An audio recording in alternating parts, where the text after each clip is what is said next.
नमस्कार दोस्तों, जैसा कि आप जानते हैं हरियाणा सरकार की नई स्कीम जिसका नाम है दीनदयाल लाडो लक्ष्मी योजना, जिसके तहत परिवार में महिला को 2100 रुपये हर महीने मिलने का ऐलान सरकार ने किया है। और इसके लिए कुछ पात्रता भी है, जैसे कि परिवार की सालाना आय 1 लाख या उससे कम होनी चाहिए। परिवार में जिस महिला का फॉर्म भरा जाना है वह हरियाणा में 15 साल या जन्म से निवासी होनी चाहिए। महिला की उम्र 23 साल से ज़्यादा और 60 साल से कम होनी चाहिए।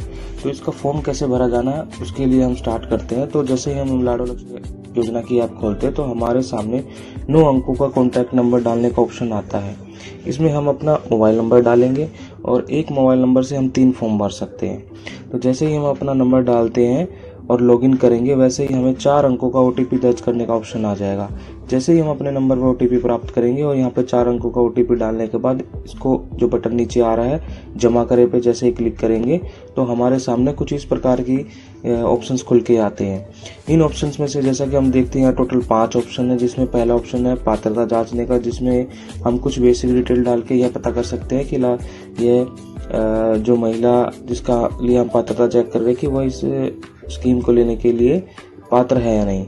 दूसरा ऑप्शन हमारे यहाँ पे आता है योजना के लिए अप्लाई करने का, जहाँ से हम फॉर्म अप्लाई करने अप्लाई करने के बाद अगर उसकी कोई स्थिति जांचनी है तो तीसरे नंबर पे हमें यह भी ऑप्शन दिया हुआ है। और हर महीने जो इसमें लाइव फोटो क्लिक होती है उसके लिए चौथा ऑप्शन है जिसका नाम है जीवन प्रमाण पत्र जमा करें। नामांकन रद्द करें, अगर हम कोई फॉर्म कैंसिल करना चाहते हैं तो यहाँ से हम रद्द कर सकते हैं। फॉर्म भरते समय किसी प्रकार की कोई समस्या आती है तो उसके लिए शिकायत यहाँ से दर्ज कर सकते हैं। योजना लाभ की राशि अपडेट के लिए भी ऑप्शन दिया हुआ है। ये फ्यूचर में इसका कोई यूज होगा, उसके लिए लॉग आउट करने के लिए हमें लास्ट ऑप्शन यहाँ पे मिला हुआ है, इससे हम लॉग आउट भी कर सकते हैं। तो फॉर्म भरते हैं, इसमें हमें दूसरा ऑप्शन सिलेक्ट करना है। जैसे हम दूसरा ऑप्शन सिलेक्ट करते हैं हमारे सामने कुछ बेसिक दस्तावेज जिनकी आवश्यकता है वो यहाँ पे खुल जाते हैं। जैसे कि ये दस्तावेज अविवाहित महिला जिसका फॉर्म भरा जाना है उनके लिए है, और दूसरा ऑप्शन ये हमें नजर आ रहा है जो विवाहित महिला है उसके लिए जो दस्तावेज चाहिए फॉर्म भरने के लिए वो है।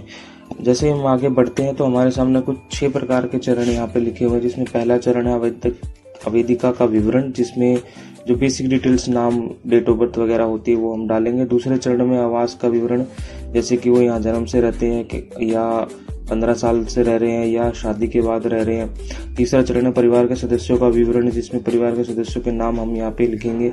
चौथे चरण में आय का विवरण है कि सालाना आय कितनी होती है वो यहाँ पे हम मेंशन करेंगे। पांचवा चरण है बैंक खाते का विवरण, जिसमें आवेदिका के बैंक खाते की डिटेल हमें डालनी है। और छठा चरण है जिसमें हमने फाइनल सबमिशन करना है। जैसे ही हम आगे बढ़ते हैं हमें ऑप्शन आ जाते हैं कि वेदिका की वैवाहिक स्थिति हमें सेलेक्ट करनी है। उसके बाद वह हरियाणा की निवासी है या नहीं वो हमें सेलेक्ट करना है। निवास प्रमाण पत्र पर जो 15 अंकों की दिशा ID लिखी होती है हमें वो यहाँ पर डालनी है। उसके बाद जैसे हम आगे बढ़ेंगे तो जिनका ये पर निवास प्रमाण पत्र संख्या हमने डाली है उनका नाम नीचे आ जाएगा। उसके बाद जैसे हम आगे बढ़ेंगे वहाँ पे आवेदिका का आधार नंबर हमें डालना है जो कि 12 अंकों का होता है। उसको डालने के बाद नीचे हमें चेक बॉक्स पे क्लिक करना है और सत्यापित करना है। जैसे ही आगे बढ़ते हमारे पास OTP डालने का ऑप्शन आ जाता है। यहाँ पे हमें 6 डिजिट का OTP जो आधार द्वारा हमारे मोबाइल नंबर पे आता है वो हमें डालना है। उसको जैसे ही हम आगे जमा करते हैं तो आधार से हमारी कुछ डिटेल ऐसे यहाँ पे शो कर जाती है। यस करके आगे बढ़ जाना है। अगर हमारी डिटेल में कोई कमी होती है तो हमें नो करके एडिट कर लेना, अदरवाइज हम हाँ करके आगे बढ़ सकते हैं। उसके बाद हमारे पास यहाँ पर PPP में से कुछ डिटेल उठाई हुई है कि पता आपका PPP वाला है या नहीं। अगर PPP में हमारा रॉन्ग एड्रेस या कहीं और का एड्रेस डला हुआ तो हम यहाँ नो करके उसको अपना खुद से भर के आगे मैनुअली एडिट करके आगे बढ़ सकते हैं। आगे जाके हमें यहाँ पर जिस आवेदिका का फॉर्म भर रहे हैं उनके पति की डिटेल यहाँ पर डालनी है। अगर वह मैरिड है, जैसे कि हमने शुरू में विवाहित सिलेक्ट किया था, तो पति का आधार नंबर यहाँ पे डालना है और उनका नाम डालना है और उसको सत्यापित करना है। उसके बाद जैसे ही हम आगे बढ़ेंगे तो पति की कुछ डिटेल ऐसे हमारे सामने आ जाएगी, जिसमें हम उनकी जन्म तिथि वगैरह, विवाह की तिथि और उनका एड्रेस वगैरह लिख सकते हैं। जैसे ही हम आगे बढ़ते हैं तो आवेदिका के रोजगार की स्थिति का विवरण हमें डालना है, जैसे कि वह मजदूरी करती हैं, घर पे रहती हैं या कुछ काम भी करती हैं। ऐसी बेसिक डिटेल डालने के बाद हम आगे बढ़ेंगे तो एक चरण हमारा पूरा हो गया। अब हम दूसरे चरण पे आ गए हैं। दूसरे चरण में हमें जैसा कि निवास की स्थिति डालनी है, किराए पे रहते हैं तो हम किराए पे डाल सकते हैं, खुद का घर है तो एक जितने ऑप्शन हम अपने हिसाब से निवास की स्थिति के हिसाब से सिलेक्ट कर सकते हैं। उसके बाद कुछ और डिटेल आती है, जैसे कि क्या आपके माता पिता हरियाणा में रहते हैं, तो जैसे कि अगर हरियाणा में रहते हैं तो हाँ सेलेक्ट कर सकते हैं, हरियाणा में नहीं रहते तो ना सेलेक्ट कर सकते हैं, और कुछ डिटेल जो है एड्रेस यहाँ पे हम डाल सकते हैं। विवाह से पहले आवासीय स्थिति अगर अलग है तो वो हम यहाँ डाल सकते हैं। बिजली कनेक्शन अगला ऑप्शन आता है बिजली कनेक्शन का, या 2 कनेक्शन, जैसे हरियाणा में UHBN और DHBN होता है।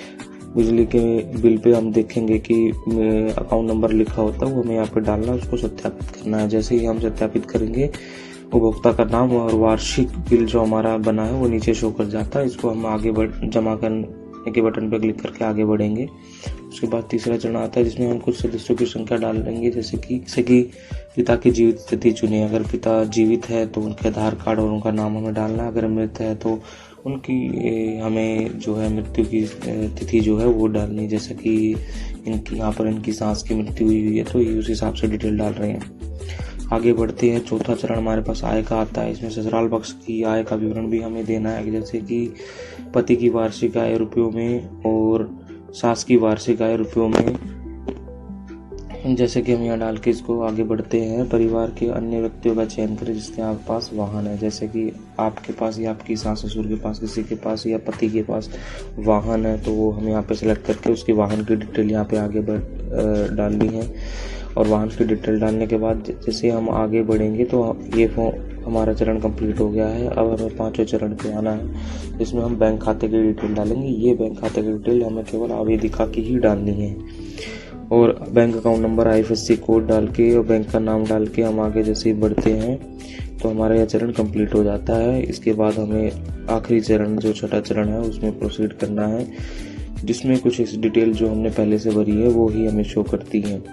जैसे कि हमें अभी यहाँ पे ये दिखाना होता है कि आपके साथ रहने वाले परिवार के सदस्यों को चुने, जैसे कि उपेंद्र सिंह जो पिता हैं, सरबजीत सिंह जो पति हैं, रुचि सिंह जो इनकी माँ है, और गुरप्रीत सिंह जो इनकी सास है। तो इनमें से कुछ केसों में ऐसा भी होता है कि जहाँ ये रह रही हैं सास ससुर के साथ इनकी माँ भी रहती है जो इनकी खुद की माँ है, या किसी कारणवश उनके साथ रहे, तो ऐसे केस भी होते हैं। तो उसके हिसाब से यहाँ पे ऑप्शन सेलेक्ट करने हैं हमें, और ये सिलेक्ट करने के बाद हमारे पास ये डिटेल आगे खुल जाती है कि जैसे कि उपेंद्र क्या आप हरियाणा कौशल रोजगार निगम के साथ पंजीकृत हैं नहीं, जैसे कि रुचि इनकी जो माँ है वो हरियाणा रोजगार के साथ पंजीकृत है नहीं, और हरियाणा रोजगार निगम नंबर अगर कोई इनका नंबर जनरेट हुआ है तो वो यहाँ पे हमें लिखना है और सत्यापित करके आगे बढ़ना है।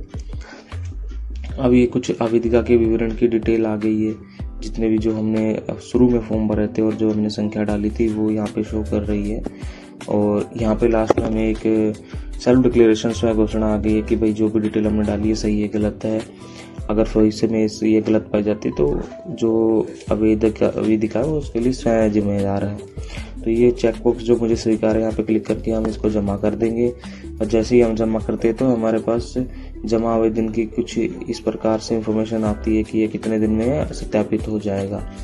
और इसके बाद एक लाइव फोटो क्लिक होती है जो एप्लीकेंट की, जिसमें एप्लीकेंट को आंखें ब्लिंक करनी होती है, फेस को राइट और लेफ्ट करना होता है, और मुंह को एक बार खोलना होता है और बंद करना होता है।